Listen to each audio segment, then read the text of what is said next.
Rest in peace income tax act. Yes, income tax act 1961 अब नहीं रहेगा क्योंकि उसे जल्दी रिप्लेस करने वाला है new direct tax code. I am now announcing a comprehensive review of the Income Tax Act 1961. The purpose is to make the act concise, lucid, easy to read and understand. Government तो GST लाने के बाद 2 साल में ही ये direct tax code लाना चाहती थी, पर लोगों को जीएसटी समझने में, उसके साथ सेटल होने में और उसे एक्सेप्ट करने में टाइम लग गया और ये डिले होता रहा। बट फाइनली नेक्स्ट बजट यानी बजट 2025 में ये इंट्रोड्यूस होगा और अप्रैल 2025 यानी फाइनेंशियल ईयर 25-26 से ये लागू भी हो जाएगा। इसीलिए इसे समझना काफ़ी इंपॉर्टेंट है। तो डायरेक्ट टैक्स कोड 2025 एग्जैक्टली क्या है और ये इनकम टैक्स एक्ट से कैसे डिफरेंट होगा, और ये सारी बातें हम इस वीडियो में देखेंगे। तो ये वीडियो बिना स्किप किए पूरा देखना। What is direct tax code and why is it needed? देखो, हमारा इनकम टैक्स एक्ट काफ़ी पुराना है, more than 60 years old. Time by time income tax act में काफ़ी अमेंडमेंट्स हुए हैं, जैसे कि न्यू प्रोविजंस ऐड हुई है, एग्जिस्टिंग वंस में चेंजेस हुए हैं। इसीलिए अब ये काफ़ी लेंदी और कॉम्प्लेक्स बन गया है। इतने सारे exemptions, deductions, different tax rate एक लेमैन के लिए समझना काफ़ी मुश्किल है।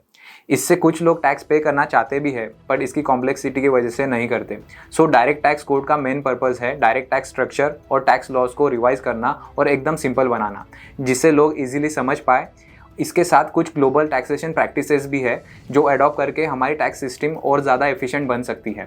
वैसे तो डायरेक्ट टैक्स कोड का फर्स्ट ड्राफ्ट आज से ऑलमोस्ट 15 ईयर्स पहले 2009 में बनाया गया था और 2010 में वो लोकसभा में प्रेजेंट भी किया गया था। 2010 से कई स्टेक होल्डर से डायरेक्ट टैक्स कोड पर फीडबैक ले रहे थे और फाइनल वर्जन 2025 के इनिशियल मंथ में आ जाएगा। How is it different from income tax act? Alright, अब इनकम टैक्स एक्ट और डायरेक्ट टैक्स कोड में काफ़ी सिमिलरिटीज़ भी होगी, पर सवाल है डिफरेंसेस का। तो चलिए अब समझते हैं कि new direct tax code existing income tax act से डिफरेंट कैसे होगा, कौन से मेजर चेंजेस हो सकते हैं। काफ़ी डिफरेंसेस हो सकते हैं। पहले तो बिगेस्ट चेंज ये होगा कि अभी इनकम टैक्स एक्ट में जो एग्जम्पशंस और डिडक्शंस मिल रहे हैं, जैसे कि life insurance premium, home loan payment etcetera, वो डायरेक्ट टैक्स कोड में नहीं मिलेंगे, सीधा फ्लैट टैक्स देना पड़ेगा। और अभी रिसेंटली शेयर्स के लॉन्ग टर्म कैपिटल गेन पर टैक्स बढ़ाकर 12.5% कर दिया था और प्रोबेबली डायरेक्ट टैक्स कोड आने के बाद ऐसा हो सकता है कि लॉन्ग टर्म कैपिटल गेन को भी आपकी नॉर्मल इनकम की तरह ट्रीट किया जाए और आपको उस पर एप्लीकेबल टैक्स स्लैब के अकॉर्डिंग टैक्स पे करना पड़े। और हाँ, सिक्योरिटीज ट्रांजैक्शन टैक्स अबॉलिश हो सकता है और अगर ये होता है तो आपको स्टॉक मार्केट पे ज़रूर इम्पैक्ट देखने मिलेगा। प्लस टैक्स स्लैब को लेके भी बड़ा चेंज आ सकता है। अभी highest income tax slab rate है 30%, राइट? न्यू रेजिम के under more than 15 lakh rupees के इनकम पर 30% का टैक्स लगता है और 50 लाख के ऊपर एडिशनल टैक्स यानी सरचार्ज भी देना पड़ता है। पर डायरेक्ट टैक्स कोड के आने के बाद ये सरचार्ज हट जाएगा, पर 10 करोड़ के ऊपर के इनकम पर 35% टैक्स देना पड़ सकता है।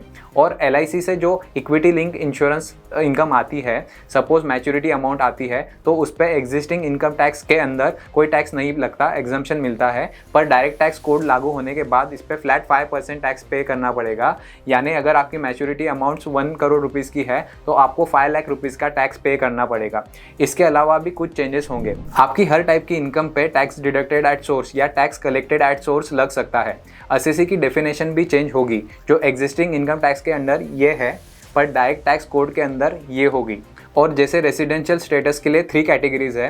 First, resident and ordinarily resident. Second, resident but not ordinarily resident. Third, non resident. पर डायरेक्ट टैक्स कोड के अंदर 2 ही कैटेगरीज होगी, first resident and second non resident. और प्रीवियस ईयर और असेसमेंट ईयर का कॉन्सेप्ट भी खत्म हो जाएगा, रह जाएगा सिर्फ फाइनेंशियल ईयर। और इनकम टैक्स एक्ट के अंदर 5 हेड्स ऑफ इनकम है, वो डायरेक्ट टैक्स कोड के अंदर भी 5 ही रहेगी, बट इनकम फ्रॉम सैलरी को एम्प्लॉयमेंट इनकम और इनकम फ्रॉम अदर सोर्सेज को इनकम फ्रॉम रेसिडुअरी सोर्सेज भी कहा जाएगा। डोमेस्टिक और फॉरेन कंपनीज के लिए टैक्स रेट सेम हो सकता है, यानी कॉर्पोरेट टैक्स डिफरेंसेस खत्म हो जाएंगे। गुड न्यूज़ सैलरीड एम्प्लॉयज़ के लिए है, डायरेक्ट टैक्स कोड आने के बाद उनको बेनिफिट देखने मिल सकता है क्योंकि टैक्स रेट कंपैरेटिवली कम हो सकते हैं। अब तक जो टैक्स ऑडिट होता था वो सिर्फ CA लोग ही करते थे, पर डायरेक्ट टैक्स कोड आने के बाद CS और कॉस्ट अकाउंटेंट्स भी टैक्स ऑडिट कर पाएंगे। बट एक खास सिमिलरिटी है, अब तक पॉलिटिकल पार्टी के इनकम पर कोई टैक्स नहीं लगता था और आगे भी नहीं लगेगा। Coming back to the point, basically income tax में अभी तक 298 सेक्शंस, कई सारे सब सेक्शंस, क्लॉजेस, सब क्लॉजेस और 14 शेड्यूल्स है। इतना लेंदी है कि बहुत से लोग कंफ्यूज हो जाते हैं, इसे इजीली समझ नहीं पाते और इंटरप्रिटेशन डिफरेंट टाइप के निकालते हैं। पर डायरेक्ट टैक्स कोड के आने के बाद सारे क्लॉजेस, सब क्लॉजेस रिमूव हो जाएंगे। इसमें 319 सेक्शंस और 22 शेड्यूल्स होंगे और वो भी सिंपल टू अंडरस्टैंड मैनर में। एनीवेज दोस्तों, ये बात नोट कर लेना कि डायरेक्ट टैक्स कोड का फाइनल ड्राफ्ट 4 से 5 महीने में आ जाएगा और ये कुछ चेंजेस थे जो आ सकते हैं। तो ये थी कुछ डिटेल्स आने वाले डायरेक्ट टैक्स कोड की। अब इससे टैक्स पेयर के लिए आसानी होगी या मुश्किलें बढ़ जाएगी वो तो टाइम ही बताएगा। वैसे डायरेक्ट टैक्स को लेके आपके क्या थॉट्स हैं और आप नेक्स्ट बजट में कौन से चेंजेस एक्सपेक्ट कर रहे हो वो हमें कमेंट सेक्शन में बता देना। और अगर आपने हमारे चैनल को अभी तक सब्सक्राइब नहीं किया है तो अभी कर लो, क्योंकि ऐसे ही इन्फॉर्मेटिव अपडेट्स आपको हम टाइमली बताते रहेंगे।